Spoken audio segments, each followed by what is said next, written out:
Buffett spicing up the food business. Let's talk to Agnes Crane from Reuters Breaking View. All right, Warren Buffett, 3G, taking over Heinz.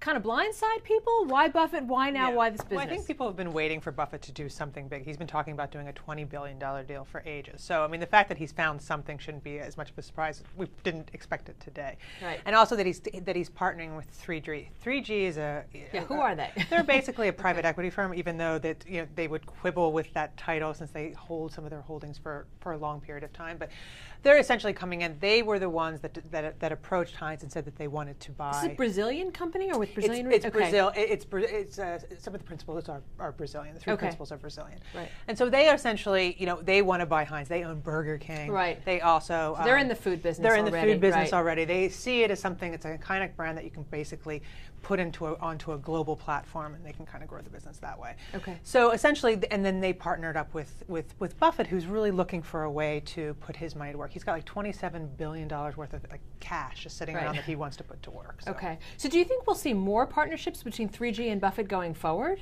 It's hard to say. I mean, they actually they have some history together. Buffett was on TV earlier today and was like singing their praises. I mean, we'll have to see how that works out. But what we do know is that Buffett still is looking for big deals. All right, so you were writing a column today that's saying in the past we would see multiple private equity firms go into a partnership like this, but not so anymore. With this kind of a deal with Buffett and the Dell deal, kind of tease that out for us. No, again, it's this idea that private equity firms, they used to get together in these so-called clubs to actually do these mega buyouts. Right? It was the only way to get enough equity to put into the deal. And what we're seeing, what we saw with Dell and what we saw with Heinz, is that you have one private equity firm, and then they go to a cash-rich partner. Right? In 3G's case, it was Buffett.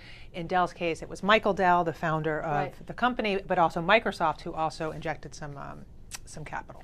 All right. Shares of Heinz, I think, have been trading at an all-time high, and they actually bid up the shares. But there's, higher bid on this or no? It's going to basically stay where? Again, Buffett was pretty clear, at least for him. He's like, not a penny more. Okay. Well, their shares are up of Heinz 20% today. Agnes, thank you so much for your insight on that. And with that, I'm going to bring in Christopher Swan of Reuters Breaking Views here, who's going to talk to us about the U.S. American Airlines merger here. So now this is the world's biggest airline. It's done right. It's been approved by both boards. So you're saying that this has basically gone from a really suicidal investment, the airline industry, to slightly less horrible, not so bad? Well, over the past 5-6 years, you've had a lot of consolidation in this industry. So we've now whittled it down to just 3 really big players. Right. And that's probably as much juice as you're going to get out of this consolidation process.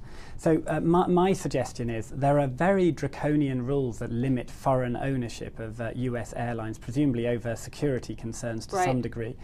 If we lifted those, we could see much bigger investments from foreign airlines, and that could really fatten up those So really turn around. You're saying to really turn around the airline industry, bring in the foreigners. So what would be the downside to that? You mentioned national security. National security is presumably one of the bigger concerns. Right. My suggestion is that's exactly what CFIUS is for, that every foreign takeover has to go through this process. If there are national security concerns, presumably takeovers by Middle Eastern and state-owned company would raise big alarms, but a takeover from the likes of Lufthansa would really be of huge benefit to US shareholders.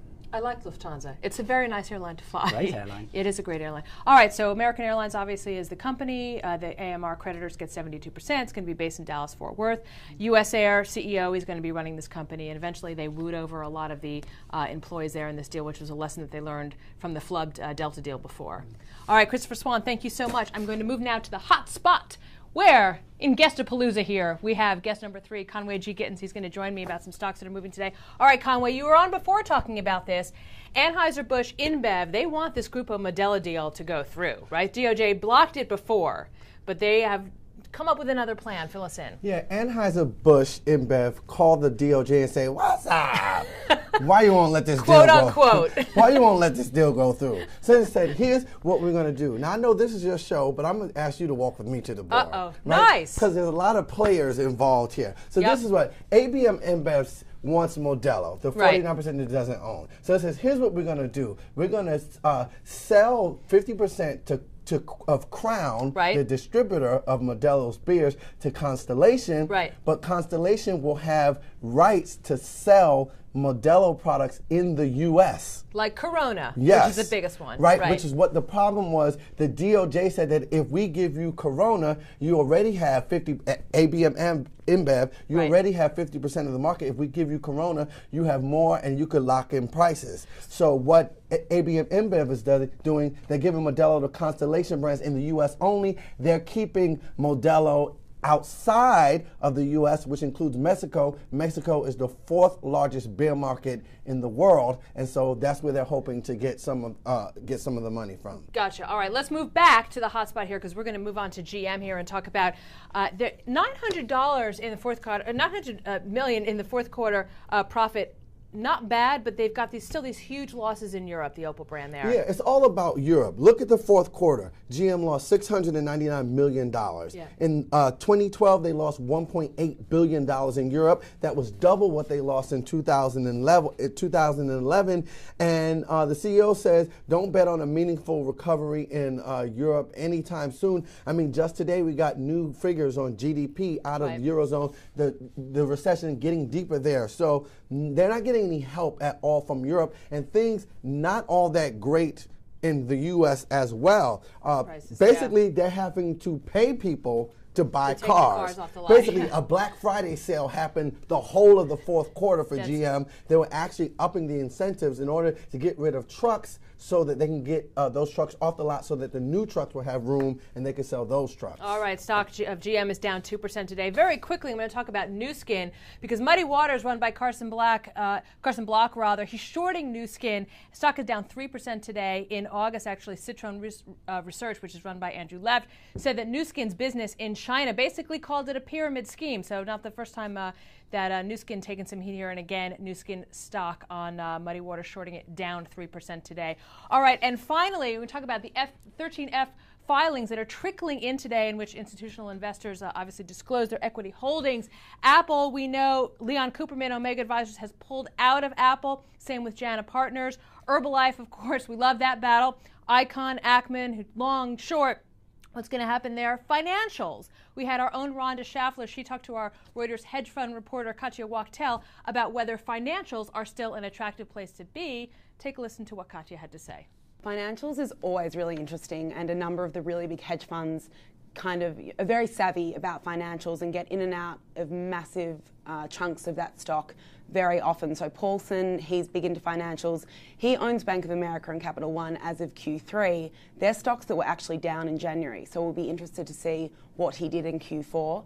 Morgan Stanley was up an enormous amount in January, and Dan Loeb of Third Point has a big stake in that. So we're looking to see who's gotten in and out of those stocks again as well. Also, keep an eye on SAC, Steve Cohen's fund. It is redemption day for them. Who's going to be pulling out there? $1 billion or more is going to see. They've been under the legal microscope there, so it's very telltale to see who's going to come out of there. Blackstone, big investors there. Are they going to be staying put? We'll soon find out.